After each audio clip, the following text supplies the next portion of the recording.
다음 대통령 선거가 오늘로 33일 앞으로 다가왔습니다. 정치권 소식 집중적으로 여러분께 전해드리겠습니다. 이상휘 세명대 교수, 박창환 장한대 교수 나오셨습니다. 어서 오십시오. 안녕하십니까. SBS 보도국의 민성기 선임기자도 함께합니다. 민 기자 어서 오십시오. 안녕하세요. 문재인 더불어민주당 대통령 후보 어제 하루는 휴식을 취했다고 하는데 경남 양산 집에 하루 종일 있었던 건가요? 네, 어머니를 만나고 나머지는 하루 종일 양산의 집에 머물면서 전국 구상을 좀 가다듬은 것으로 보입니다. 예. 민주당의 대통령 후보가 이 하루가 시간이 아까운 이 시기에 하루를 온종일 쉬었다. 그래서 혹시 중요한 일을 한 거 아니냐 이런 관측들도 있던데 어떻습니까? 지금으로서는 지금 안철수 국민의당 후보가 아주 빠른 속도로 쫓아오기 때문에 이때 경선 이후의 전략 이게 가장 중요해졌거든요. 그러니까 그런 부분에 대해서 좀 본인의 구상을 가다듬은 게 아닌가 이렇게 생각이 됩니다. 문재인 후보가 오늘 이제 대통령 후보로서 본격적인 행보에 나섰는데 첫 방문지로 호남 지역을 선택했다고요? 네, 오늘 광양에서 광양 제철소를 방문했고요. 이후에 광주로 옮겼다가 목포까지 가는 호남을 일주하는 아주 강행군을 하고 있습니다. 그러니까 문재인 후보 입장에서는 지금 안철수 후보와 거의 양강구도로 가는 듯한 그런 여론조사 추이를 보이기 때문에 문재인 후보의 입장에서는 본인의 지지층, 특히 야권의 중심이라고 할 수 있는 호남의 지지층을 확고히 다져서 소위 우위를 뺏기지 않는 게 대단히 중요한 시점이거든요. 그러니까 호남을 첫 방문지로 선택한 것으로 보입니다. 문재인 후보가 호남 지역을 첫 방문지로 선택했다. 거기에 포함된 의미가 있을 것 같아요. 나름대로의 의도, 의지. 그렇죠. 분명한 의지가 있다고 봅니다. 방금 지적을 해주셨습니다만 이런 거겠죠. 진짜 발등에 불이 떠지는 상황이 아니냐. 호남을 잃으면 다 잃을 수도 있다. 이런 위기감이 아마 캠프 내에 팽배했다. 이렇게 볼 수가 있습니다. 사실상 호남의 전략적 투표의 향방에 따라서 이번 대선이 좌우화된다 해도 과는 아니거든요. 왜냐 그러면 호남이 지금 호남 출신의 대통령 후보가 없습니다. 그만큼 여기에 대해서 전략적 투표 가능성이 굉장히 선택할 가능성이 높아지는 것이고 또 두 번째 중요한 것은 역시 호남에서 어떤 승패 관리에 따라서 이것이 서울 경기권으로 옮겨오는 소위 그 전이 현상이 굉장히 강하다라는 것이고 또 야권의 적통이 기반, 야권의 전통적인 지지 기반이 호남이기 때문에 여기서 만약에 안철수 후보의 상승세를 멈추게 하지 못한다 그러면은 대권 가운데 심각한 우려가 있다 이렇게 판단하는 것이겠죠. 지금 말씀 듣다 보니까 오늘 발표된 여론조사 가운데 호남 지역의 표심을 보여주는 그런 여론조사 결과를 여러분께 보여드리겠습니다. 왼쪽은 리얼미터가 오늘 발표한 것이고요. 오른쪽은 중앙일보가 오늘 발표한 것입니다. 이게 호남 지역 여론조사 결과인데 안철수 후보가 문재인 후보를 다 앞서는 것으로 나타나는데 저게 맞습니까? 중앙일보 조사는 문재인 후보가 약간 앞서가는 거 아닌가요? 예, 아래 위가 좀 바뀐 거 아닌가요? 예, 저건 다시 한번 확인을 해서 여러분께 좀 보여드려야 될 것 같은데요. 어쨌든 간에 지금 리얼미터와 중앙일보 여론조사 결과가 호남 지역 여론조사 결과가 나왔는데 기본적으로 제가 기억하기로는 그 중앙일보 여론조사에 의하면은 호남 지역에서 문재인 후보가 46% 정도 나오고 네, 안철수 후보가 40% 정도로 나왔단 말이에요. 네. 그런데 박 교수님, 네. 이 의미는 이제 예전 대선처럼 호남 지역에서 제1야당의 대통령 후보에게 80%, 90%의 몰표를 주는 그런 일은 없을 것이라는 걸 보여주는 건 아니겠습니까? 네, 맞습니다. 사실 호남 입장에서 보면은 어쩔 수 없는 투표를 그동안 많이 해왔습니다. 그러니까 호남이 지지하는 야권 후보를 당선시키기 위해서 거의 몰표를 주는 그런 투표 관행들이 있었거든요. 근데 지금은 1, 2위 후보 누가 되든지 간에 호남의 어쨌든 정치적인 그런 그 고향이라고 할 수 있는 안방이라고 할 수 있는 호남 사람들 입장에서 보면 누가 돼도 상관없는 상황이 됐거든요. 둘 중에 누굴 찍든 이제 대통령이 될 수 있는 그런 상황이 됐기 때문에 좀 여유로운 상황이 됐고 반면에 후보들은 이 호남에 대한 구애가 상당히 중요하게 됐습니다. 정치적 상징성 있는 이 안방을 내놓은 상태에서 지금 중원 싸움이 치열하지 않습니까? 누가 중도표 지금 안철수 후보 같은 경우에 중원에서 지금 엄청난 그 지지율의 상승이 일어나고 있는데 문재인 후보 같은 경우에 본격적인 중원 싸움, 이 중도층 공략에 앞서가지고 안방을 먼저 좀 다지고 나가는 그런 의미에서 호남을 간 거기 때문에 상당히 이제 중요한 관전 포인트다 이렇게 볼 수가 있는 것 같습니다. 짧게 지금 말씀을 나눠봤는데 문재인 민주당 후보 입장에서는 대세론이 민주당 경선 때만 해도 대세론의 그 언론에 계속해서 보도가 됐는데 경선이 끝나자마자 대세론이 좀 흔들리는 듯한 상황을 맞았네요. 뭐 지표상으로 좀 흔들린다고 봐야 되겠죠. 안철수 후보 측 얘기를 들어보면 그 안철수 후보가 뜰 거는 알았다고 그래요. 그런데 그 시점이나 폭이 대단히 빠르고 크다. 시점으로 보면 한 열흘 정도 빨리 온 것 같다. 이런 그 분석을 내놓고 있거든요. 그럼 역으로 얘기한다면 문재인 후보 입장에서는 상당히 안철수 후보 쪽이 이렇게 빠르게 오는 게 위협적인 요인이 되는 것이죠. 특히 그 호남을 보면 과거에 보면 그 호남의 한 후보한테 몰아줬지만 지금은 정권 교체라는 호남의 소위 호남 민심을 대변할 수 있는 후보가 둘이 됐고 둘이 다 유력하거든요. 그러니까 호남 민심이 이쪽과 저쪽을 재봐가면서 더 선호하는 후보한테 몰아줄 수 있는 그러니까 호남의 선택지가 더 넓어졌다고 봐야 되겠죠. 이런 역으로 보면 후보 입장에서 보면 내가 그냥 민주당 후보나 국민의당 후보를 하고 가만히 있는다고 해서 호남표가 오는 게 아니다. 이제 본격적으로 호남 민심에 대해서 구애하지 않으면 표가 안 오는 그런 상황이 돼 있는 것 같습니다. 이상희 교수님 뭐 보태실 말씀 있습니까? 뭐 지적을 해주셨습니다만 실제 그 호남 정서에 내재적으로 좀 깔려 있는 것이 문재인 후보라든가 이런 소위 민주당 쪽에 대한 그 반발 효과가 조금 있습니다. 뭐냐 그러면은 실질적으로 2016년도에 국민의당이 분당에 나갈 때는 그 지역적 기반, 그 분당에 대한 동력 자체가 호남의 정서였었거든요. 그 호남 정서에 기반하는 것이 또 반문 정서가 조금 영향이 줬었기 때문에 충분히 분당을 했고 또 거기에 대해서 사실상 총선까지 이어지는 그런 연계성을 보여줬습니다. 그렇기 때문에 문재인 후보 쪽에서는 상당히 절박한 상황이 있다는 거죠. 그 반발 효과가 크기 때문에 자칫하면은 대선론의 힘을 얻고 유지해왔던 이 지지율이 한 번만에 무너질 수 있다는 그런 위기감이 굉장히 강하다는 것이죠. 결국 호남 지역의 선택이라는 것은 그 전략적 투표의 선택이 전략적 선택이라는 그 자체가 정권 교체에 대한 열망 이 부분을 충족시켜주면은 문재인이든 아니면은 안철수 후보든 관계없다라는 그런 바닥의 정서가 있었습니다만은 지금 현재 안철수 후보가 치고 나옴에 따라서 밑바닥 저변에 깔려있던 반문 정서가 갑자기 반발 효과로 튀어나올 가능성 이 부분에 굉장히 위험성을 느끼고 있다는 것입니다. 안철수 후보와 문재인 후보가 양강 구도를 형성하는 게 아니냐는 그런 전망이 정치권 안에서 확산되고 있는데요. 문재인 민주당 후보 입장에서 또 하나 뭔가 안 좋은 듯한 소식이 하나 더 있죠. 이현주 의원이 오늘 민주당을 탈당해서 국민의당에 합류하겠다고 선언을 했습니다. 이현주 의원 경선 때에는 안희정 충남지사를 지원한 것으로 알려지고 있는데 왜 탈당하기로 결심했는지 이현주 의원의 이야기 직접 들어보시죠. 이대로는 안 됩니다. 안철수 후보를 비롯한 국민의당의 많은 동지분들과 함께 진정한 새로운 대한민국을 만들어 보고자 합니다. 말씀드렸을 때는 어차피 이제 탈당이라는 것이 쉬운 결심이 아니지 않습니까? 굉장히 큰 어떤 각오를 하고 나가는 것인데 그냥 위로를 해주셨습니다. 위로와 응원을 해주셨고 뭐 솔직히 말씀드리면 사실 탈당하고 싶지 않죠. 웬만하면 있으면서 이 안에서 뭔가 바꿔내고 싶죠. 근데 결과를 보면서 더 이상 희망이 없다는 생각을 했습니다. 이현주 의원이 김종인 전 대표와 친하다는 얘기까지는 뭐 저도 알고 있는데 어쨌든 탈당 결심이 뭐 어려웠던 모양이네요. 울먹이네요.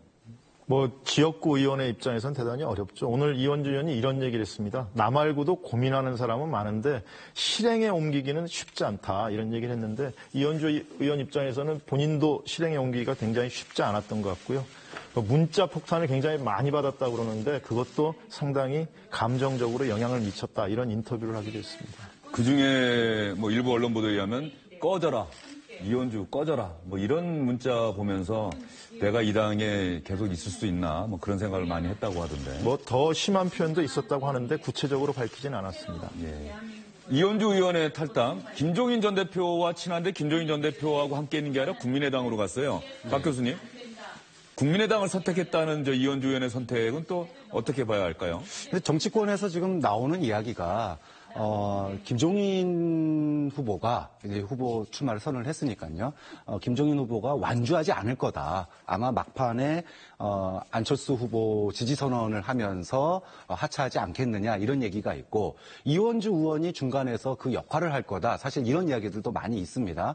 물론 이제 이원주 의원은 자신이 그런 뭐 역할을 만약에 부여를 하면 하겠지만 결론은 두 분이 내리는 거 아니겠느냐 이렇게 한 발 빼긴 했는데 어쨌든 안철수 후보 측에서 보면 지금 쫓아가고 있는 입장에서 누구든지 자신을 지원해 준다고 했을 때 이게 상당히 도움이 되는 거거든요. 특히나 지금 1위 후보인 민주당의 현역 의원이 탈당을 해가지고 국민의당에 오고 또 대선 후보로 어쨌든 무소속이지만 등록돼 있는 사람이 만약에 지지 선언을 해준다 그러면 안철수 후보로서는 뭐 상당히 이제 그 고무적인 현상이 되는 거죠. 그런 측면에서 이현주 의원의 이번 탈당이 글쎄 추가 탈당은 저도 그렇게 많지는 않을 것 같습니다. 하지만 지금 상승세에 돌입한 안철수 후보에게는 뭐 입이 찢어지는 그런 좋은 일이 아닐까 싶습니다. 문재인 후보가 홍보팀, 공보팀을 강화하면서 대변인 인사를 냈는데 거기에 거론된 이름이 올라있는 박용진, 김병욱 의원이 나는 일절 사전에 연락받지 못했다, 안 하겠다 이런 얘기를 했다고 하던데. 지금은 이제 이재명 후보 측에 이재명 지사 측에 있던 분들만 이제 참여를 않겠다는 건데 연락 과정에 좀 문제가 있어가지고 직접 연락을 못 받았다는 건데 그 내심 속에는 저런 게 담겨 있는 것 같아요. 그러니까 경선 끝나고 문재인 후보가 좀 진 후보들을 좀 끌어안고 그쪽 인사들도 좀 포용하는 그런 모습을 좀 보여줬으면 좋겠는데 그런 게 아직 없다. 그러니까 좀 거기에 대한 좀 섭섭한 마음이 좀 담겨 있는 것 같습니다. 문재인 후보 이야기를 하는데 문재인 후보가 오늘 호남 지역을 간 그 영상이 아직 도착을 안 해서 여러분께 좀 보여드리질 못하고 있습니다. 국민의당의 안철수 후보 대통령 후보로 선출된 뒤에 오늘 첫 외부 공식 일정을 했습니다. 토론이었습니다. 관훈클럽 토론에 참석을 했는데요. 문재인 민주당 후보를 겨냥해서 거침없는 발언을 쏟아냈습니다. 안철수 후보 어떤 얘기했는지 한번 직접 들어보시죠. 이번에는 제대로 된 대통령 뽑아야 합니다. 상속자들의 나라로는 위대한 나라 만들 수 없습니다. 무능력한 지도자가 유산이 있다는 이유로 높은 자리를 차지하면 안 됩니다. 여러 가지 또 부러운 점도 많습니다. 정말 많은 정치적인 자산들을 물려받은 것을 보면 부럽습니다. 그리고 이제 단단한 지지층을 가지고 있다는 게 장점 아닌가 싶습니다. 처음부터 대세로는 없었습니다. 그건 지금까지 뭐 지지율로 보더라도 그 정도 지지율로 대세론이라고 부른 적이 없었습니다. 그쪽 진영의 주장이었던 겁니다. 친문 세력이 집권할 경우에 왜 문제가 되는지. 실제로 정치하면서 개파 정치의 폐해를 절감했습니다. 개파 정치가 뭡니까? 끼리끼리 나눠 먹는 겁니다. 그래서 무능한 정부가 되고 부패한 정부가 되고 실패한 정부가 되는 겁니다. 박근혜 정부 실패. 1차적으로 박근혜 대통령 본인의 잘못입니다. 그런데 또 개파 정치 때문이었습니다. 인사 철학이 능력 있는 사람보다 말 잘 듣는 사람, 그게 인사 철학인 것이 개파 정치 폐해입니다.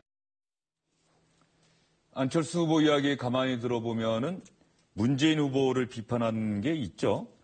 상속자라는 표현이 별로 이렇게 긍정적인 의미의 상속자는 아니네요. 그러니까 뭐 노무현 전 대통령의 이제 적자라고 하는데 거기에 이제 공과가 있으니까 과의 측면도 갖고 있는 거 아니냐 이런 거겠죠. 구체적으로 얘기하면 미래 이슈를 좀 해결할 수 있는 능력이 좀 부족한 거 아니냐. 그리고 개파 정치에 너무 물들어 있는 거 아니냐. 그러니까 새 정치를 외치는 내가 더 이 시대에 적합하다. 이런 얘기를 하고 싶었던 것 같습니다. 예. 시청자분들 영상 보시는데 갑자기 제가 튀어나와서 또 깜짝 놀라셨을 것 같은데 오늘 패널로 제가 갔다 왔는데 안철수 후보가 그런 얘기 많이 하더라고요. 문재인 후보에 비해서 내가 더 나은 점은 나는 미래를 이야기하고 있고 미래를 잘 대비할 수 있고 또 하나는 내가 안보를 잘할 수 있다라고 얘기를 하는데 안철수 후보의 그 이야기에 공감하십니까?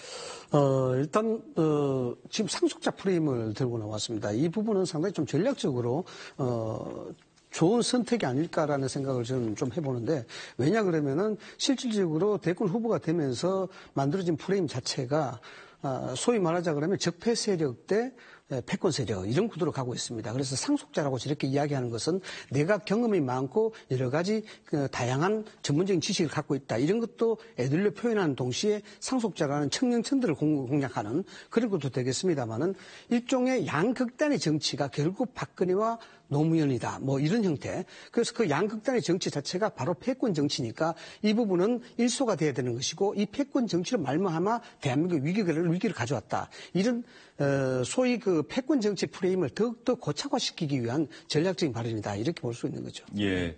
그리고 안철수 후보에게 오늘 관훈클럽 토론에서 집중됐던 질문이 안철수 후보 정말 다른 정당, 민주당을 제외한 다른 정당 후보들하고 연대하는 것 아니냐, 정말 안 할 것이냐, 이 질문 많이 쏟아졌는데요. 안철수 후보가 여기에 대해서 아주 단호하게 자신의 입장을 밝혔습니다. 박근혜 정부를 출범시키는데 역할을 한 사람들은 이번에 책임져야 합니다. 그래서 다음 정권을 꿈꾸면 안 됩니다. 따라서 선거 이후에 서로 협치의 상대로는 좋은 파트너일 수 있습니다만 지금 정권을 꿈꾸면 안 된다고 말씀을 드리고 싶습니다. 예, 그렇습니다. 국민들께서 만들어 주십니다. 제가 국민에 의한 연대라고 말씀드렸습니다. 지금 이제는 더 이상 예전처럼 그렇게 편가르기, 낡은 사고방식은 이제는 아닙니다. 박 교수님 보시기에 안철수 후보의 저 발언 뭐 상당히 자신이 있다는 얘기일까요? 어떻게 보세요?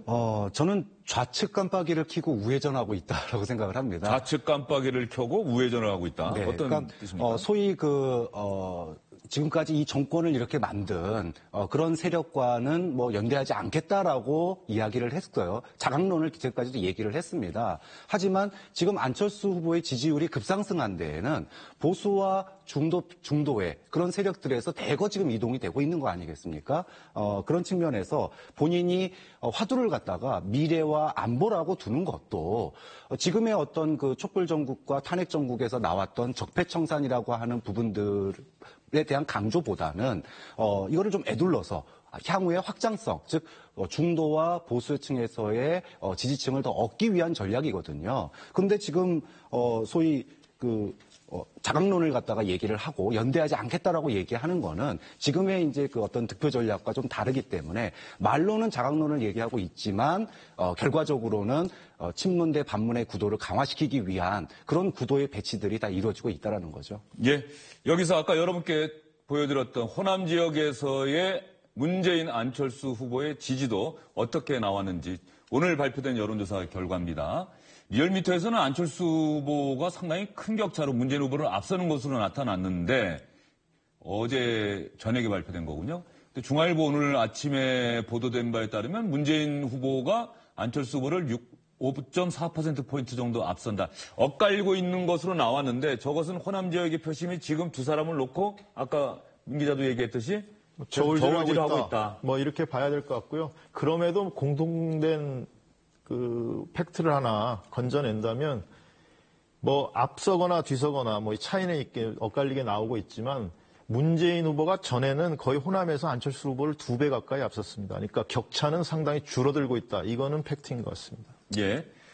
그러면 여기서 전체적인 후보 지지율, 오늘 아침, 어제 저녁과 오늘 아침에 발표된 이 지지율 여론조사 결과를 보면은 많은 분들이 정말 안철수 후보의 상승세가 놀랍다. 문재인 후보 대세론이 이제는 조금 흔들리는 것 아니냐, 조금 흔들리는 것 아니냐, 이렇게 생각할 수가 있을 것 같은데 저희가 차분차분 하나하나 좀 설명을 해드릴게요. 리얼미터 매일경제가 보도한 리얼미터 여론조사 결과입니다. 전체 6명의 후보가 나왔을 때 문재인 후보가 41.3, 안철수 후보 34.5, 홍준표 자유한국당 후보가 9.2, 유승민, 심상정, 어제 출마 선언한 김종인 전 민주당 대표는 1.2%로 나왔습니다. 오늘 아침에 발표된 중앙일보 여론조사 결과로 6자 대결 구도를 보면은 문재인, 안철수, 홍준표, 유승민, 심상정, 김종인 순서는 변함이 없는데 문재인 후보와 안철수 후보의 격차가 오차 범위 안에 있습니다. 이게 또 유의미한 것 같고요. 다음 여론조사 결과 또 있죠. 안희정 충남지사의 지지층이 어디로 많이 갔느냐 봤더니 바로 이 부분에 이제 중앙일보도 오늘 좀 무게를 두고 분석을 하는 것 같은데 안철수 후보에게 59.9%가 갔고 문재인 후보에게 같은 당에 있는 문재인 후보에게는 오히려 적게 갔어요. 20.3%. 나머지는 유승민, 심상정, 홍준표 후보에게 갔다 이건데 그래서 중앙일보가 안 엑시트 뭐 이런 표현까지 오늘 썼던데 안 엑시트 그렇게까지 표현을 썼는데 만들어낸 것 같기는 한데 저 부분이 안철수 후보의 상승세를 보여주는 그 요인 중에 하나겠죠, 박 교수님? 네. 사실 이 조사가 전에도 있었습니다. 그러니까 최종 그 경선이 끝나기 전에 만약에 안희정 후보가 최종 후보가 되지 못한다면 어느 쪽 후보로 지지하느냐라는 조사가 있었는데 당시에 이 안희정 지사 표 중에 안철수 쪽으로 간 표 가겠다라는 게 35% 정도 됐거든요. 근데 지금 현실로 나타나는 거는 거의 2배 가까이 이렇게 이동을 했어요. 이거는 충분히 예상된 구도였지만 문재인 후보 측에서 이런 충분히 예상된 구도 변화에 대해서 안이하게 대응했다. 즉 경선이 끝났을 때 이런 감정적인 충돌까지 있는 경선 아니었습니까? 안지사 쪽과 안지사 지사를 지지하는 그런 유권자층을 흡수하기 위한 그런 대응 속도가 미리 준비돼 있어야 되고 빠르게 대처를 했어야 되는데 당선 그 후보로 결정되고 난 이후에 안지사 쪽의 지지층을 결집할 만한 이슈를 전혀 만들어내지도 못하고 있고 소위 그 안지사 쪽의 선거 운동들을 끌어들이지도 못하고 있어요. 그러다 보니 이게 오히려 혹시나 기대를 했는데 역시나가 돼버리니까 35%가 60%가 돼버리는 이런 상황이 됐거든요. 이게 이제 이번만이 문제가 아닙니다. 지금 문재인 캠프 쪽의 가장 큰 문제가 이슈를 선점하지 못하고 계속 쫓아만 간다는 거예요. 너무 대세론에 안주하고 있고 부자 몸조심에 너무 하는 게 아니냐. 그래서 이번 기회에 저는 그 문재인 캠프 쪽이 좀 내부 경선의 휴유증을 극복하는 데 좀 집중해야 된다라는 말을 꼭 하고 싶습니다. 지적하셨습니다만 실제 문재인 후보가 경선이 끝난 다음에 그걸 통합하는 리더십을 좀 보여줘야 되는데 그게 부족했기 때문에 지지층이 흡수돼야 될 지지층들이 오지 않았다 이런 그런 분석도 충분히 가능합니다. 뭐 결과적으로 그 양념에 대한 발언 이런 것들이 가벼운 속살을 드러내는 그런 단초로 작용했다 이렇게 볼 수가 있는데 그러나 좀 다르게 봐야 될 부분이 하나 있죠. 왜냐 그러면은 안희정 지사에게 쏠렸던 표가 원래 진보의 표였느냐 아니면 보수의 표였느냐 이런 부분입니다. 유체본데 사실상 안희정 지사가 가지고 있었던 표들은 안희정 지사가 이야기했던 그 외연 확장 이런 부분 때문에 실제적으로 보수 쪽에서 염증을 느낀 세력들이 그 지지 세력들이 이쪽으로 옮겨간 것이다 이렇게 볼 수가 있거든요. 그래서 안희정 지사가 경선에서 탈락함에 따라서 여기에 대한 보수 표들이 보수 성향을 가진 표들이고 약간의 진보 성향을 가지고 있지만 이 표심들이 결국 어느 정도 뉘앙스가 같고 어느 정도 철학과 가치가 공유될 수 있는 안철수 후보 쪽으로 가는 자연스러운 현상이 아니냐 이렇게 또 해석을 할 수가 있습니다. 네, 여론조사 결과를 계속해서 여러분께 하나하나 차근차근 보여드리겠습니다. 이번에는 3자 대결 구도일 경우의 지지율입니다. 리얼미터의 경우에는 문재인, 안철수, 홍준표 이렇게 3명의 대결일 경우에는 어떻게 나오느냐. 문재인 44.2, 안철수 38, 홍준표 12.3으로 나왔습니다. 중앙일보는 두 가지 경우를 조사를 했어요. 보수 진영의 후보가 한 번은 홍준표 후보일 경우, 또 한 번은 유승민 후보일 경우를 분리해서 조사를 해봤는데 홍준표 후보가 나설 경우에는 문재인, 안철수 0.9%포인트니까 사실상 동률이다 이렇게 볼 수는 있지만 어쨌든 수치상으로는 문재인 후보가 앞서는 것으로 나왔는데 유승민 후보가 나올 경우에는 안철수 후보가 문재인 후보를 45대 41.4로 앞서는 것으로 나왔다. 이렇게 보도를 했고요. 이번에는 가상, 양자 대결일 경우입니다. 가상. 양자 대결이 될 리가 없다는 문재인 후보 측의 주장이 계속해서 나오고 있지만 언론사들, 여론조사 기관은 예전에도 그랬듯이 가상 양자 대결 여론조사를 계속해서 실시를 하고 있습니다. 리얼미터. 문재인 46.3, 안철수 42.8. 문재인 후보가 오차범위 안에서 안철수 후보를 이기는 것으로 나왔고요. 중앙일보 조사 결과가 상당히 의미가 있다. 안철수 후보 측에서 또 이렇게 주장을 하더라고요. 안철수 50.7, 문재인 42.7, 8%포인트 여론조사 실시한 경우에 가장 많이 벌어진 것 아닌가. 가상 대결이긴 하지만 더군다나 과반인 50%를 넘는 것으로 나왔어요. 뭐 안철수 후보 측에서는 대단히 고무적인 결과겠죠. 그렇지만 어차피 그 대선 가는 도중에 한두 번 정도는 조정기를 거치게 돼 있습니다. 조정기를 거치게 돼 있는데 안철수 후보 쪽의 약점이라면 문재인 후보 측의 표보다 충성도가 적다. 이게 약점이거든요. 그러니까 어떻게 충성도를 유지하면서 갈 수 있느냐 이런 게 관건으로 보입니다. 예. 그리고 두 후보에 대해서 이미 상대 진영의 검증이 시작되지 않았습니까? 문재인 후보는 그 아들의 고용정보원인가요? 예, 취업 특혜 의혹. 취업 특혜 의혹 또 그 민정수석 시절에 소위 노무현 전 대통령의 사돈의 음주 운전사고 은폐 의혹 이런 공세가 계속되고 있죠. 그 또 하나가 있는 게 안철수 후보의 경우에는 광주 경선에서 상당히 그 많은 유권자들이 참여를 해서 그 선풍적이었다라고 했는데 알고 봤더니 거기에 동원된 인원이 있었다. 일부 한 인사가 렌터카를 동원해가지고 빌려가지고 좀 인원을 동원했다. 이게 선관위에 적발돼가지고 지금 검찰에 수사 의뢰되는 그런 상태입니다. 그래서요 오늘 문재인 후보와 안철수 후보에게 그 해당 의혹에 대해서 기자들이 뭐 당연히 물어볼 수밖에 없죠. 또 당연히 질문을 해야 되고요. 문재인 후보와 안철수 후보 어떻게 대답했는지 여러분 한번 확인해 보시기 바랍니다. 사돈의 사고라 하더라도 그냥 시골에서 일어난 사람이 다치지 않은 그런 사고고 그다음에 또 당사자 간의 합의로 끝났다는데 거기에 민정수석실이 관심 가질 이유가 없는 것이죠. 나중에 2000년도에 와서 그 사건이 제대로 다뤄지지 않았다라는 피해자의 문제 제기가 있었기 때문에 그때부터는 엄정하게 원칙대로 처리가 됩니다. 대변인실에 정리된 그 발표를 봐주시기 바랍니다.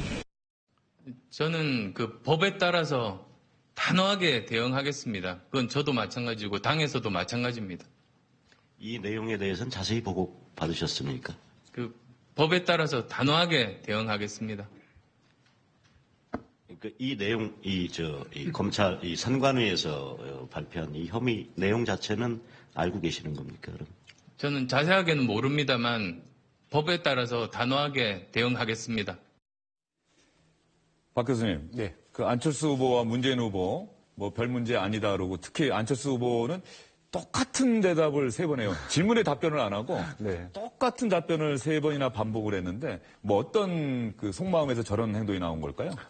한 분은 부자 몸조심을 하고 있는 것 같고요. 또 한 분은 상승세를 좀 멈추는 거를 두려워하시는 것 같아요. 근데 앞으로 이거는 이제 시작일 뿐이고요. 앞으로 후보 등록을 하고 또 이제 뭐 TV 토론이 또 열리겠지만 그렇게 되면은 정말 이 검증이 상당히 날카로워질 거고 더 이제 증거를 가지고 하는 검증들이 앞으로 더 날카로워질 겁니다. 이제 시작일 뿐이니까 앞으로 이제 거기에 대해서 후보 측이나 캠프 측이 어떻게 대응하는지도 국민들이 좀 눈여겨볼 필요가 있다고 생각해요. 이게 단순한 네거티브인지 아니면 검증인지 또 그 검증에 대해서 후보들의 대응이 어떤지도 향후에 우리가 이제 탄핵 사태를 거치고 난 이후의 대통령이기 때문에 그런 반응까지도 국민들이 살펴볼 필요가 있다고 봅니다.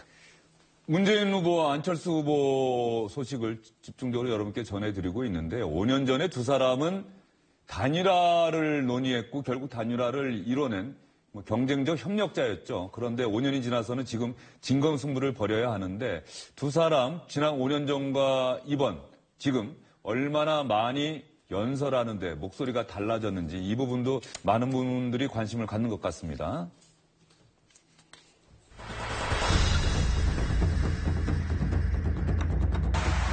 저 문재인 늘 국민과 소통하는 대통령이 되겠습니다.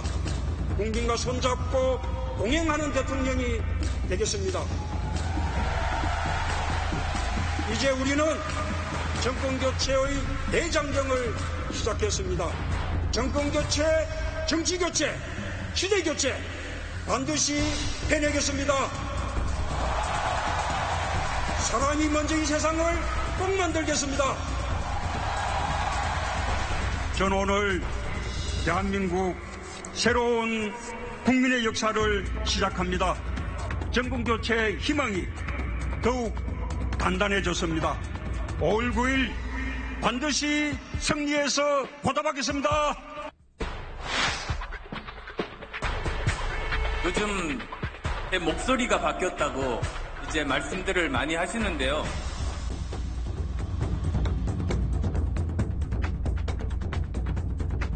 강철 같은 의지를 담아 정치를 바꾸겠습니다. 오늘 저는 제 19대 대통령 선거에 출마합니다.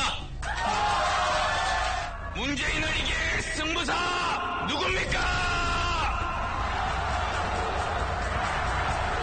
문재인이 가장 두려워하는 후보 누굽니까? 저 안철수 2012년보다 100만 배, 1000만 배 더 강해졌습니다. 느껴지십니까, 여러분? 이 교수님 보시기에 두 사람 5년 전보다 지금 달라진 것 같아요. 저도 들어보니까. 네, 많이 달라졌습니다. 먼저 문재인 후보 같은 경우에 상당히 중하고 안정된 그런 감정을 실어주는 그런 음성을 지금 보이고 있고요. 무엇보다도 문재인 후보의 달라진 모습은 입에 힘을 주고 이야기했다는 거. 뭔가 의사 전달에 명료함을 가져다주는 그런 스피치 형태로 지금 바뀌고 있다는 것이고, 가장 많이 달라진 건 그래도 안철수 후보죠. 안철수 후보 같은 경우에는 뭐 좀 복식 호흡을 좀 하시는 것 같아요. 많은 연습을 했다라는 생각인데, 새 정치를 들고 나왔을 때 안철수 후보의 머리 스타일과 얇아진 그런 목소리, 얇은 목소리, 이런 부분들이 대중들에게 신뢰감, 믿음, 뭐 당당함 이런 것들을 주지 못했단 말입니다. 이런 것들이 소위 말하는 그 PR 전략상에 상당히 맹점으로 작용을 했고, 아마 이번에는 그런 것들을 집중적으로 보완하고 나온 것이 아니냐. 그래서 좀 더 안정되고 당당하고 신뢰를 줄 수 있는 대중적 이미지를 만들겠다, 이런 것 같아요. 네. 네, 오늘은 문재인 안철수 후보 소식 중심으로 해서 여러분께 전해드렸습니다. 세 분 말씀은 여기까지 듣겠고요.